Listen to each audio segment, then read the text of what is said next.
you said Masvidal and Conor didn't make sense because he's so much smaller. Conor's a pretty big boy these days. Does that appeal to you? I mean, that could be one of the biggest, if not the biggest fights you could make. No, I really like Chandler versus Conor after Chandler's last fight. There's plenty of fights to make.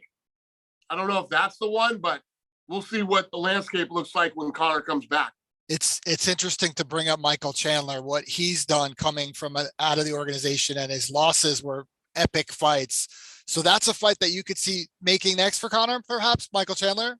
I'm just saying, after his last interview, his last fight, Conor's ranked number 8. He's ranked number 5.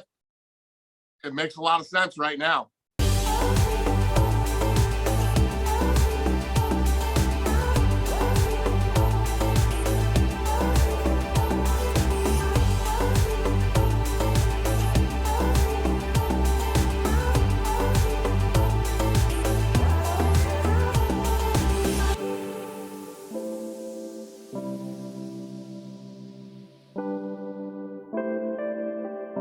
Hey everybody, how about that? Welcome to a brand new edition of the None of Your Business podcast. And this week, boy, do we have a very special and timely guest. Yes, none other than UFC Superman, superhero, super everything, in my opinion, superhuman being. And you're going to find that out here on the None of Your Business podcast. Listen in as we break down all things Conor McGregor and life with Michael Chandler. Yeah, let's bring up Michael Chandler. Thank you so much for being here. Of course. Thank you, man. We're super excited I got to tell you the truth. So we were hanging out with David Meltzer, and he had a conversation with you. And then he looked at me and he was like, what about Michael Chandler for Money Matters? And I was like, the UFC guy? And he was like, yeah. Like, normally he would have said, like, why don't you bring on the guys from Celsius or the crypto guys, the real estate guys? And honestly, I didn't ask him because I trust Dave. So I was like, yeah, that's probably a really good idea. And the more I've thought about this, and then hearing you just in that brief moment there together, I'm really excited about bringing some value to everybody. And what I love about you is how you're a genuine person. I mean, we just heard about Conor, and Conor's like a cartoon character, right? Let's start by, tell us, obviously, we can watch you on pay-per-view, we can watch you in the press conferences, but for you, who is Michael Chandler? I think I was just a small guy from a small town who was taught to do small things, who somehow kept on getting after it, kept on somehow incrementally gaining more and more belief in myself, which I had lacked for a very long time. I was a walk-on at the University of Missouri, so I was the lowest guy on the totem pole. I knew what it felt like to be at the bottom. I knew what it felt like to be in a room full of 40 guys and that one coach whose opinion that you wanted to impress him. He never made eye contact with me, never said a thing to me for the entire first year that I was there. Everybody else got 4 sets of workout gear. The walk-on got 2 sets of workout gear, which means I had to do extra laundry, which nobody wants to do laundry in college. So not a woe is me, humble beginnings type of story, but I mean, I think I've been that guy who I am where I am, and I try to keep that walk-on mentality and that mentality that if I continue to work extremely hard, that good things are going to be happening. Good things are going to happen. And I've always said that too. The hard work eventually pays off. You just still have to be standing there to receive it when it does. And I think, man, I stand before you, a guy who wakes up every single morning feeling extremely blessed when you see videos like that and you hear, you see the bright lights and the big stages, and you're just like, I don't know how I got here, but I'm not going to take it for granted, and I'm going to keep on getting after it. So one of the questions that came up earlier, right, is like, so at what point or how did you know? Where's that shift when you became Michael Chandler? Yeah, it's hard to think that there was a certain catalyst or that there was a certain moment that finally propelled me into being the man that I believe God created me to be. I think more than anything, it was just the stick-to-itiveness of decades of coupling extreme hard work. I was the son of a carpenter, son of a secretary, Midwest, middle-class kid. Coupling that hard work with continuing it being continually revealed to me that great things were going to happen in my life eventually if I just kept sticking to a plan. We spoke earlier off stage about how I did encounter a loss streak. I started the sport of mixed martial arts. I was an All-American at the University of Missouri wrestler. Started my quest for mixed martial arts gold, if you will, back in 2009. Went 12-0 with like 9 first-round finishes. I was just finishing guys and ended up winning the world title. But something in me, still that small voice inside me said, hey, you don't deserve this. Eventually you're going to fall. Eventually what the media has said negatively about you is going to come to fruition. And then I had my first loss. It was a split decision loss to the guy that I had beaten for the world title a couple years earlier, Eddie Alvarez, and that led to 2 more subsequent losses. I went 688 days without winning a fight. So I think at that moment, when I finally turned things around and I finally started taking ownership of what was going on inside of my head, because you're what you are and where you are because of what has gone into your mind and what you believe about and what you ultimately what you visualize over. And I was building up this body. I was doing all the push-ups and all the reps in the gym, and I was doing all the sparring. I was building up this physical body, but I wasn't taking control and ownership of what was going on inside of my mind. So really I was just building up a bigger, faster, stronger, subpar version of the man that I was created to be. So I did a lot of work mentally, and from that moment forward, when I finally won that fight and I got done with the 688 days without winning, I said I would never make those same kind of mistakes that I had made in that time. I always think when I'm up here that you say something like 688 days, and that sounds like a lot, but that's a long time. It's a long time. That's a long time to feel like a loser. A long time. So, and I'm sorry, we don't want to say that about ourselves, but that's where I was at the time, you know, because when you attach yourself to the wins and you attach yourself to the what instead of the why, you find yourself in that place where I was. Do you want to give up? There was times where I'll never forget. I was living in San Diego at the time in this cute little 1,200 square foot house. I loved that house. My wife and I got married, and that was where we started our lives. So it was time to provide for my wife, and I had lost the last 3 fights of us we got married, and I lost the first 3 fights together. And I remember carrying those suitcases up and walking into that house, and we rolled them in there, and we both just sat on the couch. And she could see me. I started crying, and then she started crying. We just sat there in silence, in tears. And it's in those types of moments that I believe the human spirit gets unlocked. You either have a choice to continue to plod forward with complete disregard to your previous failures and your setbacks and future opposition, or you can give up. And I'd be lying to say if I didn't say there was moments where I thought, this could be it. I could be ended up doing whatever else I'm going to do in the workforce aside from being an athlete. And here I am, 10 years later, and Dana White's talking about me fighting the biggest combat sports icon on the planet. And it's only because continuing to stick to that course of action until things work out. Well, I want to come back to the story because it's very compelling. But obviously, and we were talking about this, so you got an advance notice of, hey, Dana White's talking about you fighting Conor. You have a response that's coming out today. I think. Today. Yeah. You want to share what your response was? Yeah, of course. I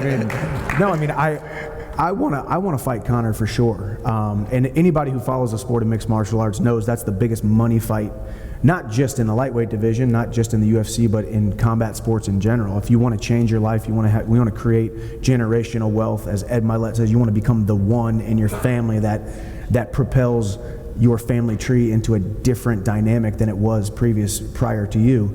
That's the fight that it happens. But for me, it's more intrinsic, and it's more about the platform and making people feel something. I love the sport of mixed martial arts because I think it's a physical manifestation of the fight that every single one of us is going through on a daily basis, whether it be in your relationship, your finances, your business, inside of your own heart, inside of your own mind. You get to see in real time triumph and tragedy. So if you talk about about making people feel something, if you talk about being a part of performances on big world stages that make people not only put behinds and seats in these big arenas, but make people well up with emotions, whether it's happy, upset, kind of crazy. You know, that fighting brings that out of you. You become a different type of person when you're watching it. You don't realize people are around you, and you're grabbing your friend's shirt and you're doing all that kind of stuff. I want to make people feel something with my performances, so it makes for me intrinsically to be able to share the octagon with the biggest combat sports guy on the planet. That's the type of stage that I want. And truthfully, I never thought I deserved that type of stage growing up until I finally did so much work on myself, and it took me decades to fashion myself and galvanize myself into the man that believes that I deserve great things. Not just to be good, but to be great. Not just to be great, but to be extraordinary and to make people feel something. My tagline, people think I made it up, but it's actually the old Zig Ziglar saying of "see you at the top." He wrote a book called "See You at the Top." So I say "see you at the top" all the time, because it's not just about me getting to the top. If I get to the top, it's a lonely place to be if you look to your left and you look to your right and there's nobody there with you, you know? So it's just it's a shout out and a hat tip to everybody who's kind of been there with me, from Mike and Betty Chandler, who believed in me when I was a kid and worked 2 and 3 jobs to provide for me and my brothers, all the way to my wife and now my friends and business partners and all the friends that I'm going to continue to make along the way. That's one of the things that super strikes me about you is you think you know, and I've had clients in the jiu-jitsu fighting game as far as facilities, gyms, and they're very nice people. A lot of you have met them. Some of them were at the mastermind with us in the Indy 500. But a lot of their clients that are in the fight game aren't as developed and mature as human beings as you are. It's a unique perspective to say that you want to leverage kicking this dude in the face to make people feel, to make the other people feel a way, feel a certain way. And I was talking to a few of you, and beforehand I was like, wow, there's a good chance that this fight can happen. And if the fight happens, well, even if the fight doesn't, whoever you fight next, I'm going to rally up a bunch of us and we'll come out and cheer for you. It'll be big and epic. Super awesome to be there. I know that, and I know that people will want to do that more than anything because the connection with you as a human being, right? And we were talking, one of the things I wanted to also, before we dive deeper, is you made a comment, if the fight is made with Conor, because you had said, well, I was like, how does that work? And Michael was like, well, it's Conor. So he's the one guy that he gets to say, like, well, he could become an obstacle most of the time. Dana would put the fight together and it would be a done deal. But if the fight happens, then the question becomes, Conor's Conor and he does kooky things. And so I was like, so what is your response going to be? A lot of people engage in these Twitter wars with Conor and say nasty things back and forth. And he says a lot of really nasty things about people. And your response was surprising to me. What is your thought, your mindset going into that potential? Well, yeah, I mean, when we talk about making the fight, normally your promoter, your boss says, okay, you're fighting him and he's fighting him and she's fighting her, but then Conor's out there, he's like, no. I tell you who I fight, so that's where Conor is. And so for me, my response for, I guess, lobbying for the fight is honestly being exactly who I am. I don't want to get into Twitter wars. I don't want to, say mean things to try to drum up this, in this kind of short attention span world that we live in right now, where the headlines rule the day and the news, where if I say something, mean or witty or whatever, that it hits the headlines and people are like, okay, now we want to see that fight. I'm the guy where I want to be exactly who I am, in front of the camera, behind the camera, on social media, outside of social media, and of course, I'm a man and I'm a competitor, and I got a mean streak that we see inside of the cage, of course. But overall, I want to be as cordial as possible, and then go out there and engage in physical altercation in front of millions of people. Like sometimes, and the goal isn't the goal. And we talk about. I talk about this too. I do think, and I don't think this was anything that I created. I just think that we are created with a certain amount of gifts and a certain amount of shit, whether it's a shiny object or the intrigue that other people may see from us. And obviously my shiny object is well, shoot, this guy can literally try to decapitate somebody, give him a nice neck adjustment. I know we got a lot of chiropractors here. Give him a nice little neck adjustment in front of millions of people for some cash, and then all of a sudden get done, and I'm looking for my son and I'm looking for my wife, and I honestly can't wait for the cameras to go away so I can just go celebrate with my people that I love. And I think I've been given some great abilities to live within two extremes. The extreme that, you know, if anybody in here is mixed martial arts fans and you like to watch my fights, there's a different human being that steps inside that octagon. That guy right there who wears the little short shorts and the little gloves, who goes out there and engages in the hand-to-hand combat, and then coupling that with the extreme other side of who I am, where I'm living in joy and gratitude and happiness, and I want to be a great father, and I want to be a great businessman who can make a lot of money, have a lot of fun, and help a lot of people, you know? And so I think that's the gifts that I've been given, and I don't take credit for them whatsoever. I think it's just who I always have been. It just took me years and years and trial after trial and being down in the valley and getting kicked down to the ground and pulling myself back up to fashion myself into that man. But yes, when it comes to a Conor fight, there's going to be a certain amount of contention that will happen between, you know, the buildup of a fight. Now, that doesn't mean just because there's contention doesn't mean you have to sacrifice your character. It doesn't mean I go off the rails and say things that I wouldn't want my 5-year-old son or my sons to hear years down the line, because the internet, everything lives on the internet forever, you know? So I think about this masterpiece that I'm painting brushstroke by brushstroke every day that my kids will see, or my future kids will see down in the future. And all the while just having a blast and always taking it taking every scenario as it comes. I love it. I think how many people like Michael Chandler? Raise your hand. Yeah, this dude is like the real guy. So now as I wanted you to get, the essence of who he is. You know, a genuine inside of his heart and soul. Somebody that resonates with you. He's no different than you. And that was one of the things that we were sharing earlier as well. The message that, because we see you on TV, because we see you in the press conferences, because, you know, there's all the pictures of your last fight and the backflips and everything, it's easy to elevate somebody and think that they don't have negative thoughts or insecurities.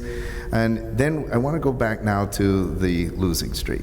You said there were some things that you were able to realize and shifts that you were able to make and promises that you made to yourself that you would never repeat. Let's talk about kind of that journey, what you were able to realize, and the tools that you had to create in your life in order to not go back there, which would be easy to do with one, I mean, not even on a competition, just in training with a setback, and begin to go down that negative road, which I think happens to all of us, right? We just one little thing and then, we go right back in that place. So tell us about that journey. Yeah, I made a couple mistakes that were obviously very detrimental to me, you know, because for the sport of mixed martial arts, I grew up a wrestler, you know, so if you lost a wrestling match on Wednesday, you would get the opportunity to get back in the win column on Saturday, or even the next day, or even that day. You lose a match, you can have short-term, that short-term mindset and get right back in the win. Just forget about it. You forget about it. Short memory. And it's the blessing of getting to go compete again soon. The problem with mixed martial arts is that you lose a fight in, you know, last year I lost a fight in May, and I had 6 months until I got the opportunity to compete again, you know, and that time between those fights, you have the opportunity to go into every single sparring session or every single training session with that loss that you're thinking about, that setback, that valley that you were in, or the mistake that you made. And I put so much pressure on myself because I was focusing on perfection instead of focusing on success. If I could just, now I focus so much more, if I could just be successful today, I'm not going to win every single minute of every single round. I'm going to have bad days, I'm going to have bad weeks, but as long as overall I get better incrementally as time goes on. And when I lost that first fight, immediately I thought, you know, well, not to mention the self-fulfilling prophecy that I was also thinking about, because as I said, I was building up this physical body and I was doing all these physical things to turn myself into this, you know, want to be a Terminator looking guy to the masses, right? But what I wasn't building up was my mind and what was going on in between my ears. So immediately when I had that first loss, I wanted to hide from everybody. I wanted the reporters, so that fight itself ended up becoming fight of the year. It was that crazy of a fight, back and forth, up and down. I ended up losing, but it was a great fight. I lost on the scorecards, but to the mixed martial arts fans and communities and onlookers, it was a win because it was wildly entertaining. My stock rose even in a loss. So MMA Junkie was calling me, and Ariel Helwani, and USA Today, and then I even got asked to accept the award at the World MMA Awards, and then even show up and wear a suit and tie and get on the microphone and present an award. But I wanted to hide from all of those opportunities. I wanted to hide from the media. I wanted to hide from anybody looking at me.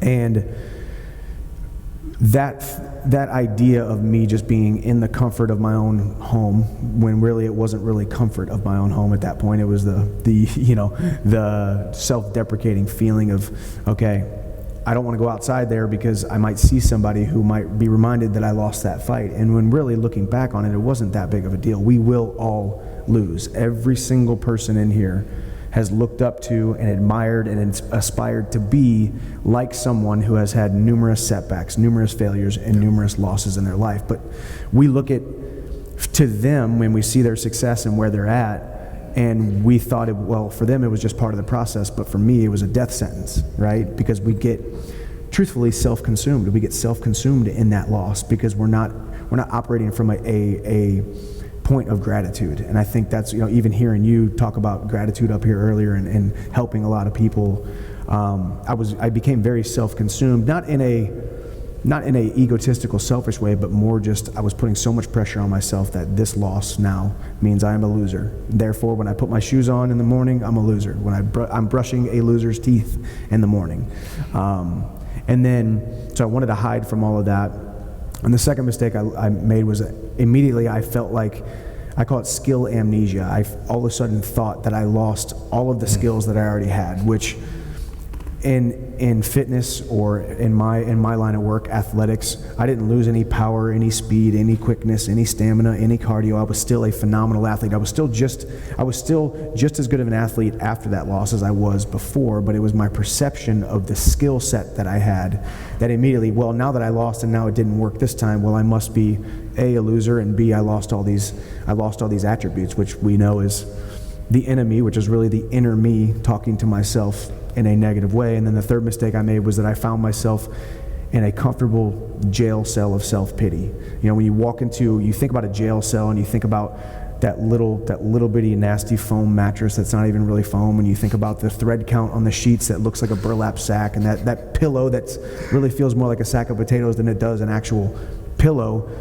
That's what it feels like whenever you first kind of get into self-pity. But then all of a sudden you start to get a little bit comfortable in that self-pity, and that little mattress starts to feel a little bit more like a Tempur-Pedic as you get more and more comfortable with realizing that it takes a lot more effort to leave that jail cell and take the accountability and take the ownership of it. And then all of a sudden that pillow starts to feel a little bit nicer, and it feels like Egyptian cotton. And I found myself in that self-pity jail cell of, well, if coach would have told me to do this instead of that, and if that referee knew how to ref a fight, or if that judge knew how to judge a fight, then I wouldn't be standing here and I would have won. And we can all do that as well in our lives. Well, if that business account would have came through, if that guy or gal wouldn't have messed me over in this deal, or if she wouldn't have broke my heart, or he wouldn't have broke my heart, because we find comfort in that jail cell of self-pity, thinking, well, it's going to take a lot more effort for me to pull myself up, dust myself off, and just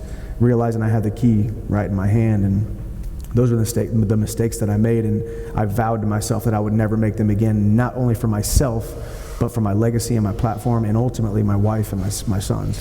Yeah, so the compounding effect of that, that you had one loss, then two losses, and it's just compounding on itself. It's just getting worse. You're going deeper and deeper into that jail cell. And I love that analogy, because a lot of people in real life that are in jail, they get out of jail and they just go right back. They actually try to go, because that's where their comfort is. That's where they actually believe in their minds that's that Tempur-Pedic mattress, right? So it's compounding How do you stop that? How do you reverse it? You have the realization, here's what the struggle is for everybody here, and we're going to talk about over these next 2 days. You shouldn't think that way. So somebody just says, like, Michael, I mean, come on, you have your skill, but that doesn't fix it. Like, what is the work that's involved in actually making a mindset shift? Well, I think a couple different things.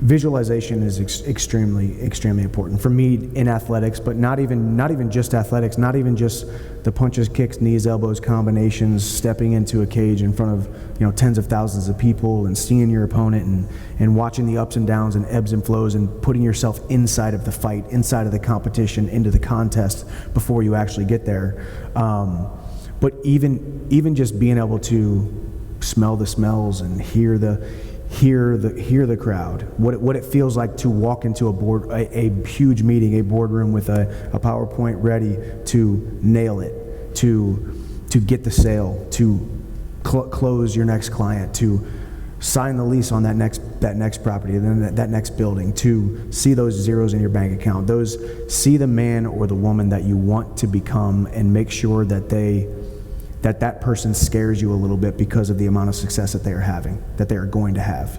Sitting here listening to Dana White, the biggest UFC promoter on the entire planet, talk about the biggest combat sports icon on the planet, and then this little old guy from High Ridge, Missouri over here named Michael Chandler, that feels a little bit uncomfortable, and it definitely felt uncomfortable a couple of years ago until I was able to see it in my mind first, and not necessarily saying that is exactly why it's happening, but being okay with that blessing happening to me and me believing that I deserve to be the other guy on the other side of that octagon. Because at the end of the day, somebody has to be the best. You have to ask yourself, why shouldn't it be you?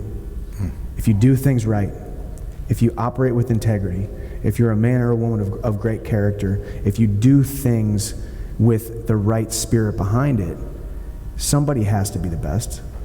So why should it be reserved for those who are doing it with nefarious means? Why should it be reserved for those who are doing it for the big ego, to have all of the things and the stuff that is so materialistic, when really, when you talk about this group here, when you talk about making a huge impact, when you're doing it for an impact, and that's what I've always kind of thought about. And when I think about asking myself that question, somebody has to be the best. Why shouldn't it be you? Like, Michael, why shouldn't it be you? And then you sit there and you think, well, you know what? You're right. I really can't think of too many reasons why that shouldn't be me. Why that wild success shouldn't be attained by me. Why the zeros in the bank account shouldn't be in my bank account, so that they can then trickle down and be given to and bless other people. And coming from the background that I came from, of, like I said, being taught to do small things, and somehow breaking that box has been probably the most impactful thing, and probably the catalyst for becoming the man that I am today. So visualizing it and be able to see it, as well as realizing that it's probably not as serious as, your failures are definitely not as serious as you truthfully think they are, because everyone you look up to has been a failure. Well, let's talk about that, because that's an interesting thing in your career. Obviously, I feel like the point has been made that you're extremely intelligent. You're not the dumb fighter guy. You're a smart, put together businessman. It's a business, and the fight game is the tool, the avenue, the business that you're in.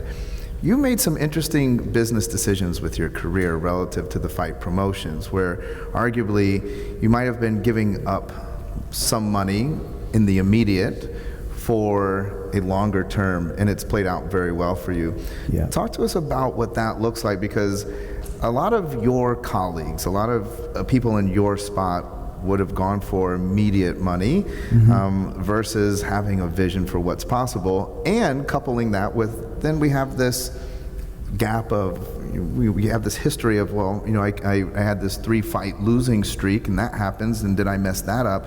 But how do you navigate that? That's a very financial decision. It's not just training in the physical body. That's a mental game.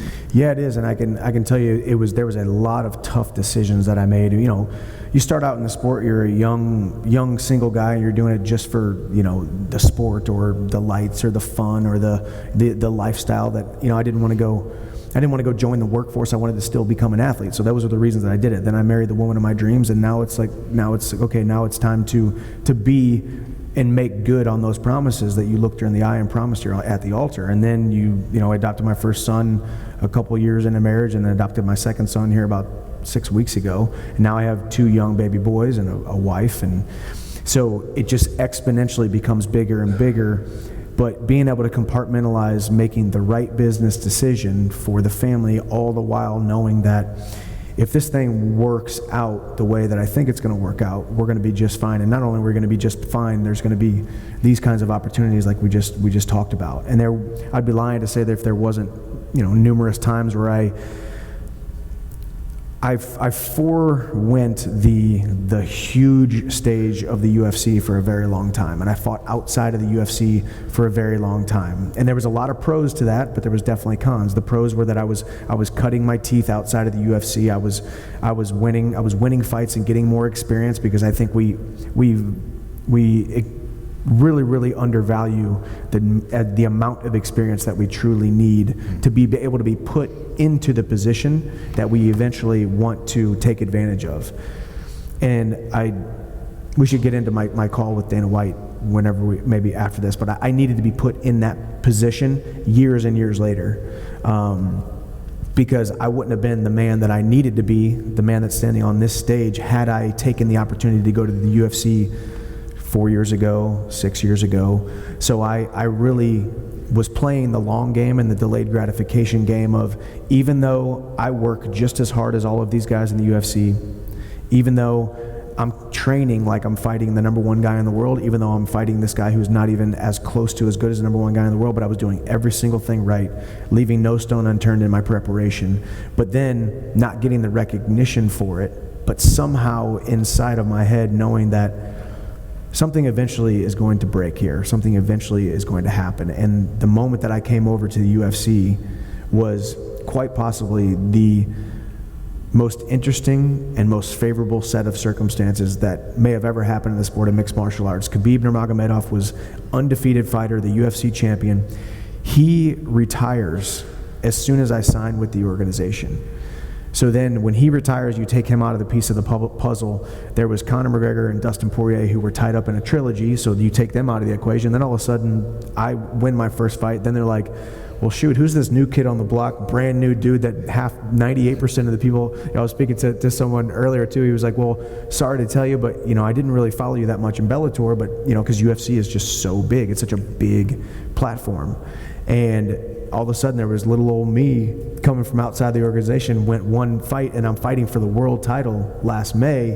And then after that, I've had a couple crazy fights and a couple awesome performances, and now I've just got offered a brand new contract with the UFC, which was more than double what I got paid originally. And then now we're talking about a huge legacy type of fight that will change not just my life, but my family's my family's life in the future. Yeah, so tell us about that call from the call with Dana. Well, I think more than anything, and this is where mixed martial arts, and I know this is going to really, I think it's going to hit home, and because there's a different philosophy that I have. With mixed martial artists, we are independent contractors. We put on the shorts and we strap on the gloves and the mouthpiece, and we go out there and we fight. But ultimately, without the promoter, you don't have a platform, and you're going to be fighting in a basement somewhere with nobody watching. I've always had the mindset that my promoter is I know I'm a pawn in this fight game. And as soon as I can have that mentality that, okay, I know I'm a pawn in this fight game, and yes, I do value myself, and yes, I do think I'm going to make, some good money here, but I'm going to engage in the delayed gratification game of, okay, I'm not going to complain about this now or say anything right now. Eventually it'll come out in the wash, and it'll come out in the light, and it will work out well for me.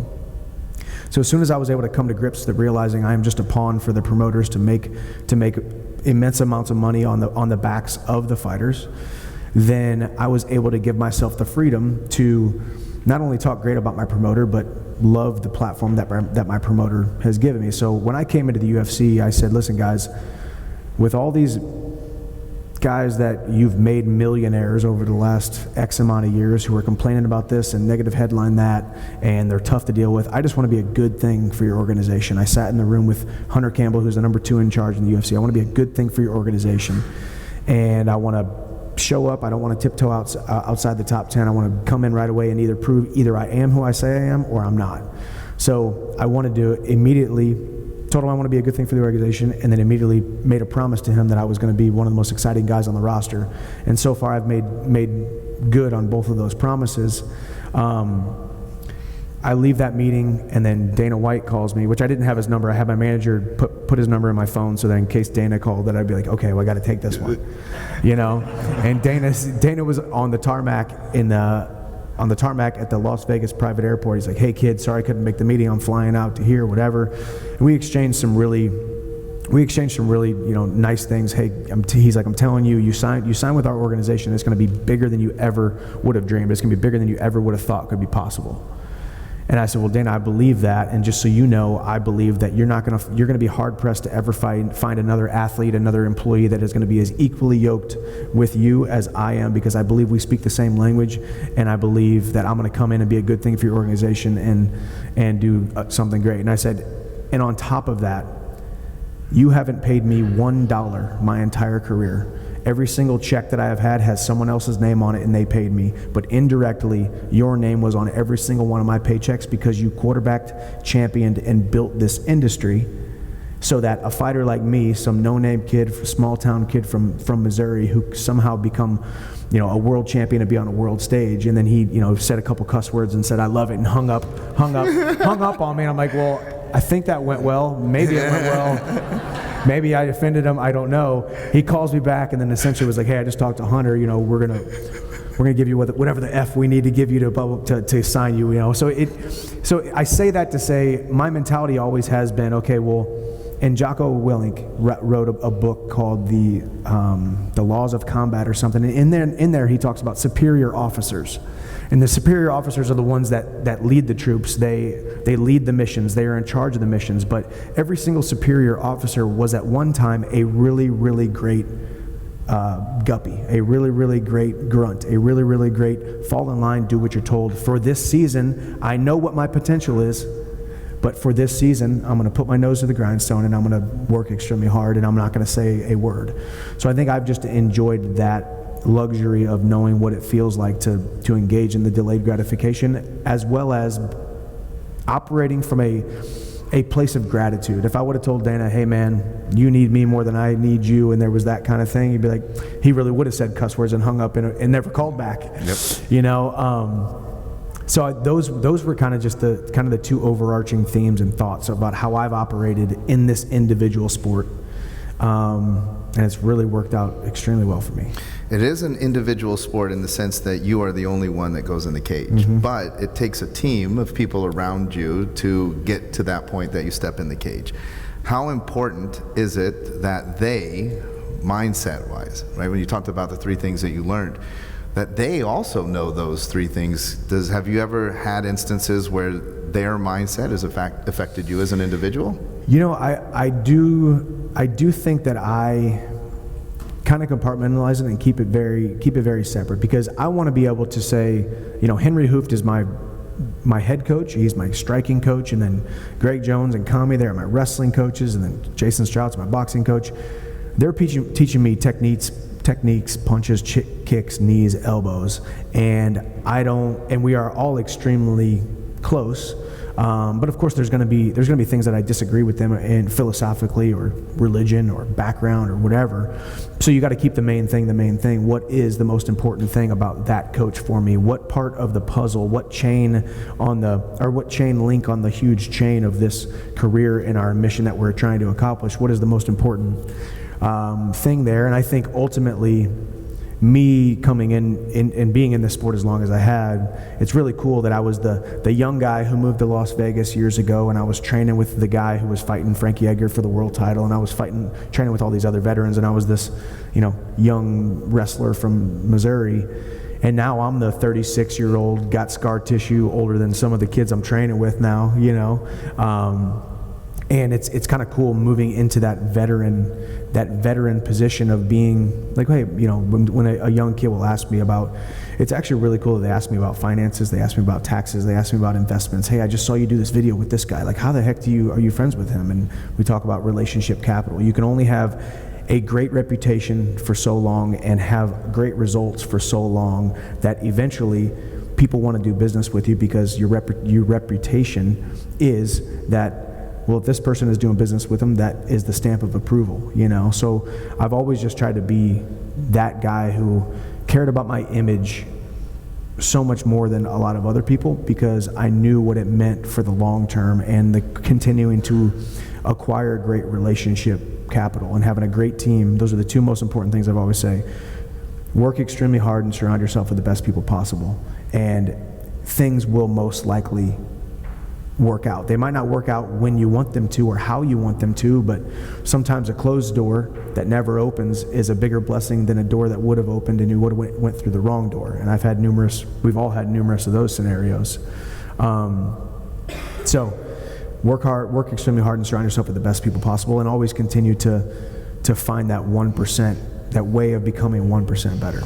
So we got today consumer price index, getting all this bad news relative to our economy, and you are an astute businessman as well. You've done very well with your business decisions, but you also have experience in something that probably the people in the room haven't really experienced, and that would be real life fear. Mm-hmm. Have you ever been afraid maybe walking in, but looking at an opponent?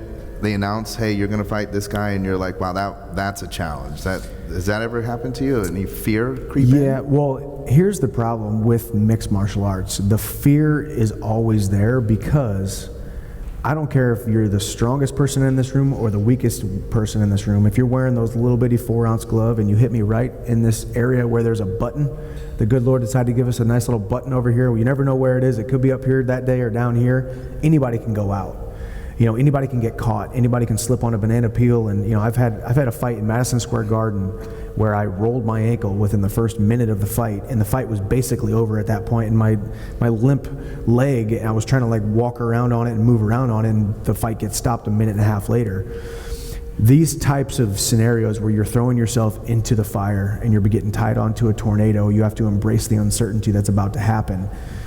There's fear every single time I step inside the cage. Now, there's confidence mixed with fear. I'm extremely confident when I look across that cage that man did not work as hard as I have, that he doesn't deserve to win as much as I do. He doesn't have a calling on his life like I have a calling on my life. Those are the things that I tell myself, and I prepare as such. But that doesn't mean that on that night I zigged when I should have zagged, and then I'm looking up at the lights with my ears ringing, with the whole entire arena staring at me and millions of people on pay-per-view watching.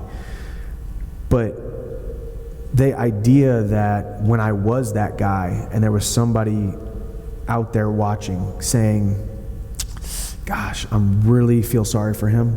Gosh, I wouldn't want to trade places with him. Gosh, I really wouldn't want to be in that embarrassing of a scenario.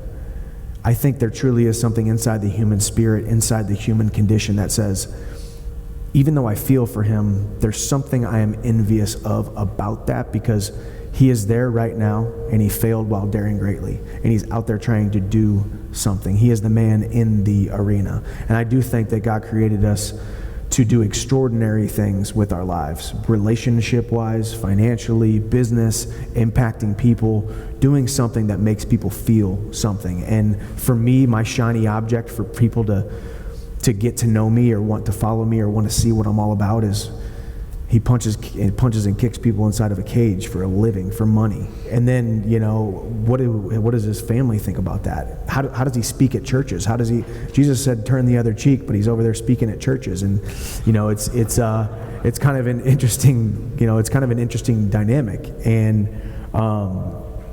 so to get back to that, the fear is always going to be a constant, and it's always going to be a part of it, whether you're trying to build your business or you just graduated from school and you're trying to think, you see all of these successful people around you and you think, well, case in point, a guy like yourself, great businessman, a ton of success, but you still have the fears and the doubts and the insecurities, not just as a man, but as a businessman in these certain areas. And I think it's when we're not self-aware enough, or we try to shy away from them and not try to express them, that even right now with me expressing it with all of you amongst us here in this room, I am unlocking more confidence inside of myself and becoming more fearless by acknowledging the fears, and maybe that sounds a little bit woo-woo, but I think there's so many ways to continue to unlock those things by acknowledging them. Well, you've dropped a couple God references, subtle. We have one of our clients is a pastor of a church, and if you have a platform, I think that if we've been called to something, tell us about your spiritual side.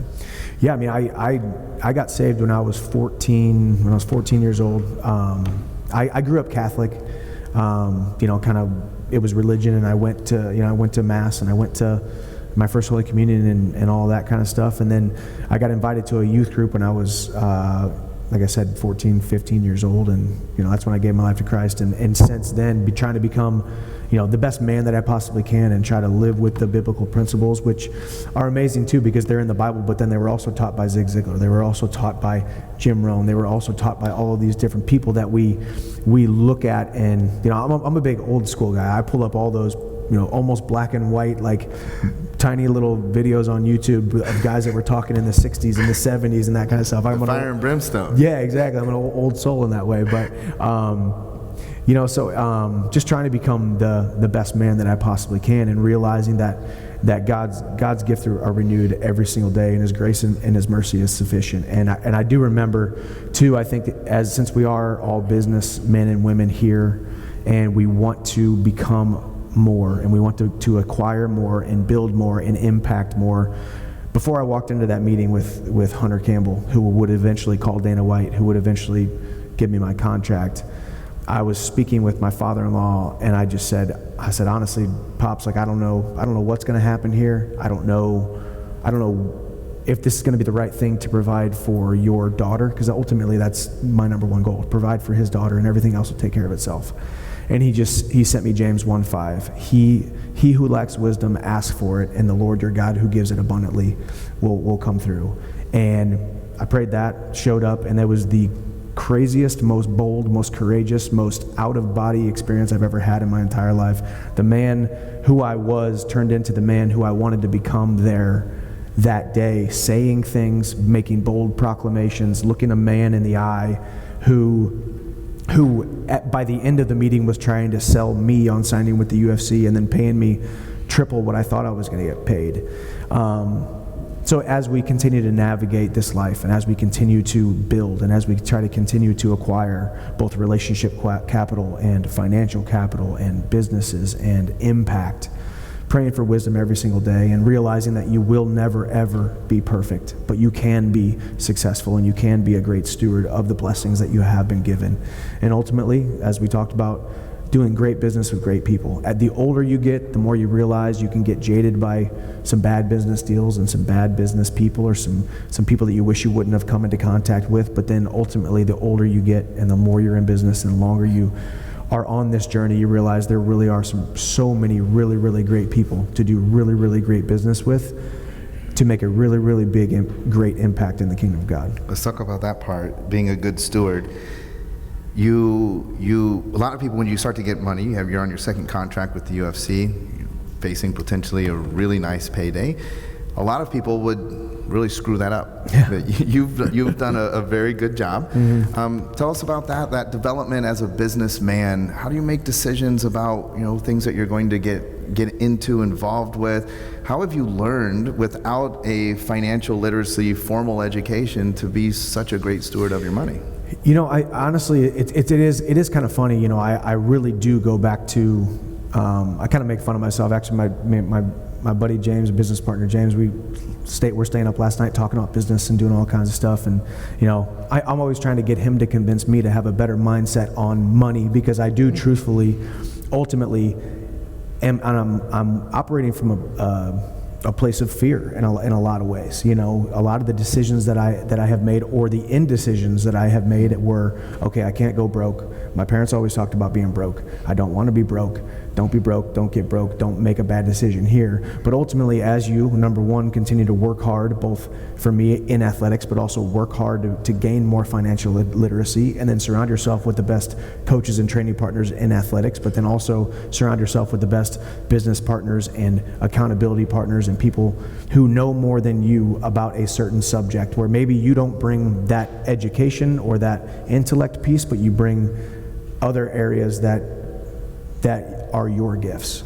So I think ultimately my first big money that I made, I won a Bellator tournament. I fought 3 fights in 3 months, which sounds pretty crazy. I fought March, April, and May of 2011. Then I fought in November of 2011, so 4 fights in 12 months. But when I won that tournament, I won a $100,000 check. And immediately the first thing I did was I bought a house in Vegas. So then I bought that first house in Vegas, and then when I moved to San Diego, I bought a house there, and then I started to realize in a small, single-family home type of way, the power of using other people's money and gaining equity and then exiting, and so it just starting to continue to build and build and build, and now we're looking at different commercial real estate and different multifamily and all kinds of different ways to be a great steward of the finances and the resources that I've been given.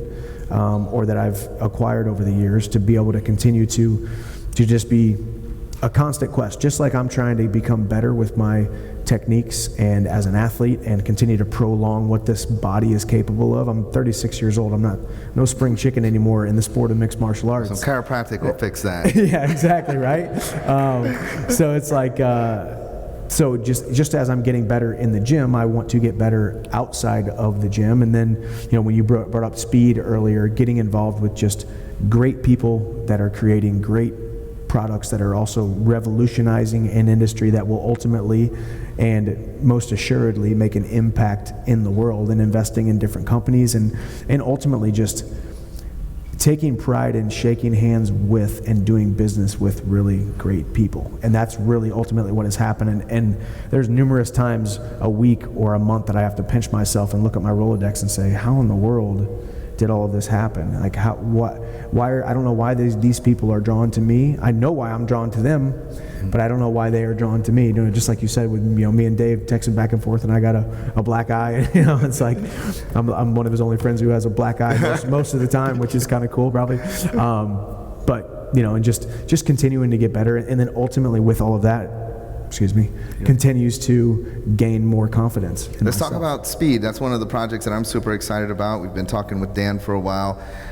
Lacey and I are going to come on board there, and I'd love to see our Quest 7 group and maybe some others come on board. Tell us, what I was intrigued by is there's a lot of businesses that are leveraging relational capital. So it's easy to just put your picture on there, right? Be like, hey, Michael Chandler's on board.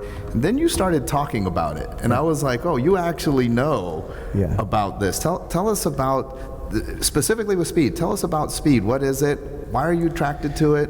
Well, yeah, and I mean, it's one thing as an athlete to say, hey, I fight in a cage and I got a bunch of people on social media, so here, put my picture up there. But I actually told them, I said the only way I want to come into this is if I become a member of the advisory board as well, because I want to be in the ins and outs. I want to be in the meetings. I want to speak to the engineers because they know what they are talking about, and I want to be speaking to the founders, and then be the liaison between myself as an athlete and the other athletes to make sure that they continue to not just be an athlete and catch footballs and dribble basketballs, but to be a good steward of their platform and their relationship with speed.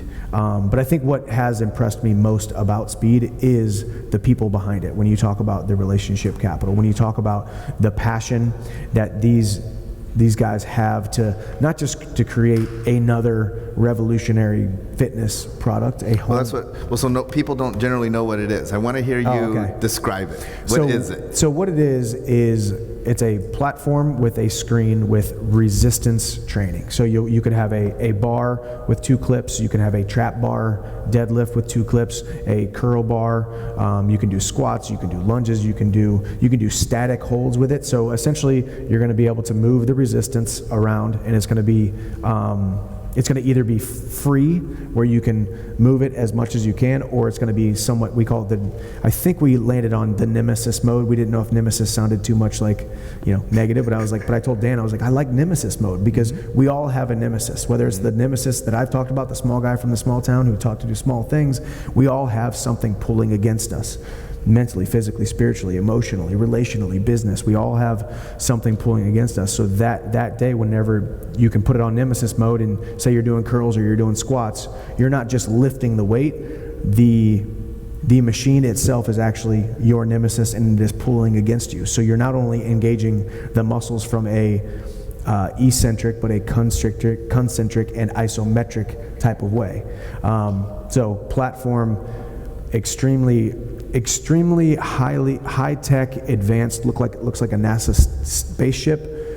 So it's definitely intriguing, but it's also very easy and user-friendly to be able to use. So as a high-level athlete, you go onto that machine. How long does it take for you to get a full workout?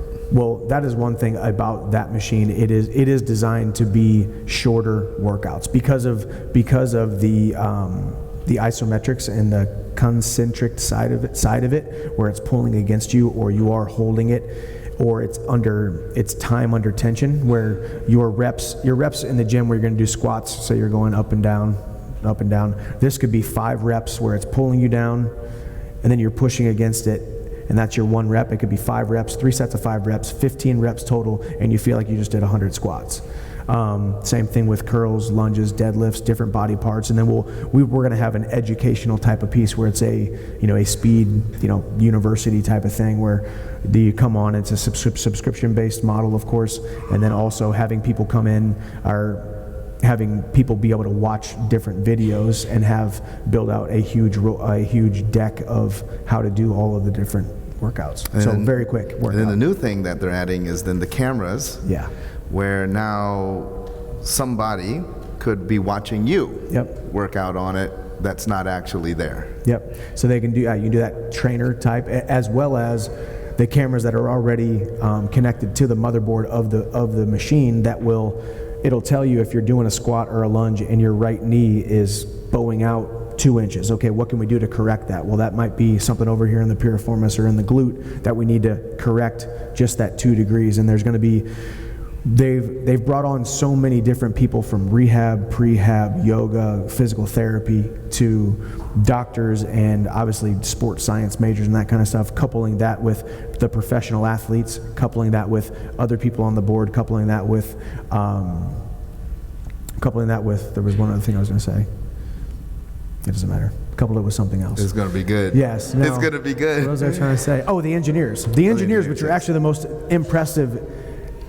most impressive aspect of this whole thing. I sat there with the engineers, and my brain almost turned into mush, like just listening to them and watching them and having them put me through the different movements and putting me through and this was still the beta model. Whenever Gamma hits, and the one that we actually take to market, it's going to be something really special. I'm really excited. And I've watched those.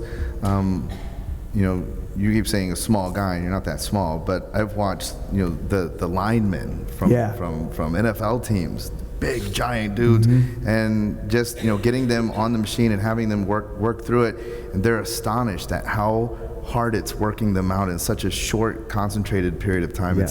It's revolutionary, and I'm always intrigued by, like you brought up, then the ability to rehab, right? So someone that gets injured, whether at a high level or someone that's just from any walk of life, and our ability to use this and monitor, right? Because you just give somebody a rehab program and then they just go home and do whatever they want. They might be doing more damage than good. We have the ability to monitor them biomechanically, make sure everything, like you said, is super in line. That's a project. That's an example of a project that comes to us that I'm like, man, the right people, right, with the great idea. Yeah, that's the business you're in, of making people feel better. Right. When you are when you talk about chiropractic and making people feel better, unlocking their body in certain ways. And the one thing that I love about it too is that right there, you can get every single thing, every single exercise done right there, instead of, okay, maybe you had to get a knee surgery a couple weeks ago, you got to go limp around the gym to the hip machine is over there, and then you got to limp over to the gym to get the leg press or so it's all in one area, which we know as fitness continues to move, people want it to be more compact and quicker and more seamless.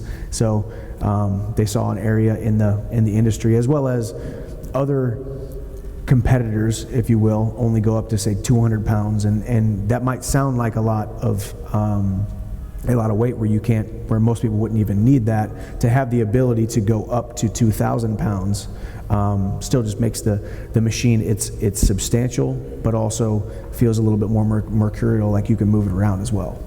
Last thing as we conclude. So obviously you had said you're putting the brushstrokes on this masterpiece. What do you see? What is the vision that you are creating? How does this go? You're going to get the fight with Conor. We're going to just manifest that. You're going to be abundantly blessed. You win that fight, get in line, you get the title, but you're doing something bigger than just getting that belt back. What is that? Yeah. I think when it's all said and done, and the masterpiece is painted, and then the lights go down. I've had this vision since right around I turned 30 years old. When you turn 30 years old in mixed martial arts, you're much closer to the end than you were the very beginning. And I have this vision of myself. I'm in some arena somewhere, and I can hear the crowd out there. And I just got done showering off, and I'm about to go to my last press conference, and I'm standing there all by myself in the locker room, in the bathroom, and I'm looking myself in the mirror. And in that moment, when I take the gloves off for the last time, I want to be able to ask myself, Michael, did you do everything that you possibly could with the gifts that you were given? And in that moment, I want to be able to answer truthfully and without regret. So I want to be able to live a life that says, yes, I made some mistakes, and yes, I fell flat on my face, and yes, I was booed at and laughed at, and I made some bad decisions here and there, but ultimately I never sacrificed my character. I tried to do every single thing to squeeze every single ounce of talent that I was given. And then ultimately at the end, that even in the face of failure, I continued to keep trotting forward, to keep putting one foot in front of the other, because ultimately every single one of us is going to experience failure. And if that little guy from that little town who never thought he was ever going to leave outside those county lines, because when he tried to leave those county lines, everybody tried to pull him back and say, the chances of you falling flat on your face are too great to go out there, just come back. Or what are you thinking about going to that Division I school? Why don't you just come over here and go to that community college where all of us are going to? What are you thinking about getting on world stages and trying to become a millionaire, and not just a millionaire, but a multi-millionaire to impact people? You were never supposed to make more than X per year. And my mom and dad told me to go into the trades. My dad was a carpenter, and I love him for that. He came home with sawdust on his hands and his whites and his boots every single day. And I love the man that he was and the example that he set for me. But my parents told me to play it safe and become a teacher because they have a great retirement, or they become a tradesman because they have a great retirement or a great pension. And ultimately, when I was able to reverse engineer that, or kind of flip that on its head and think, well, why would I spend the rest of my life for the retirement instead of trying to create a life that I want today and next year and the year after? So just that I did everything that I possibly could, and someday my sons will be able to see, and ultimately not see who his dad is or was by the things that I told him, but ultimately when I'm here at one of these conferences years from now, and I'm able to bring my son, and you have a moment where you look him in the eye and say, this is who your dad is to me. And then same thing with all of y'all, or my friends, or my associates, or my people that I work with, that they look him in the eye and say, this is who your dad is to me.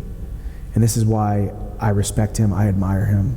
And because I can tell him who daddy is till I'm blue in the face. And it just, it's ultimately I want to lead by example, but I want those people to be able to say, this is who your dad is to me, and I want it to be a man of good repute, and I'm trying to pass these things on to my sons and trying to make them believe in themselves and instill that confidence and desire to not just be good but to be great with everything that they do.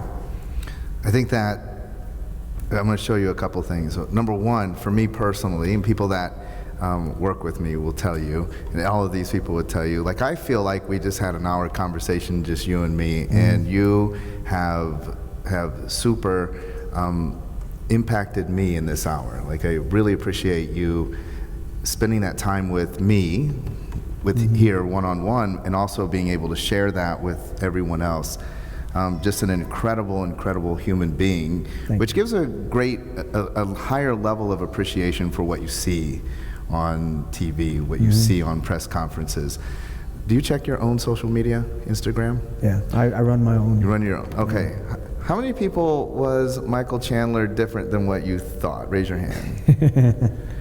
How many people here he made an impact in this last 60 minutes on your life? What I would love is I want to show you that. What I would love is if you would follow him on Instagram and send him a DM and share with him your takeaway. I don't think, and I hope that this is what happens at our events, because Marshall Silver did that to you and Tim Story did that to you in sales. I mean, what an absolute incredible gift to share with us. But I want you to make sure that he knows, because it's easy to hear the people in the arena just clapping because you caught him in the chin with the front kick. That's one thing, but to show up and impact people's lives. And then they go out, all of them impact other people's lives, and I want you to see the bigness of the time that you spent with them. Please, it'll go into his filtered, because he doesn't follow you, so you got to go in and check the filtered messages. You'll see all those messages.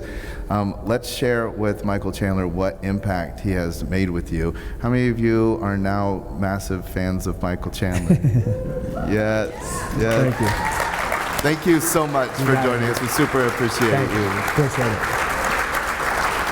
All right, everybody, I hope you enjoyed this week's episode of the None of Your Business podcast. What a super special episode listening in with me and Michael Chandler at the Black Diamond Club Money Matters event. Look, we would love to have you at one of our upcoming events live and in person. All you've got to do is go to www.blackdiamondclub.com, click on that events tab, and you can find out more information about our marketing event that we're holding this November. Just like we had Michael Chandler with us for Money Matters, we have amazing special guests lined up, just like we do each and every week here on the None of Your Business podcast. The only difference is you get to be with them and us live. Hope to see you at our next event. And if not, as always, we'll see you next week on the None of Your Business podcast.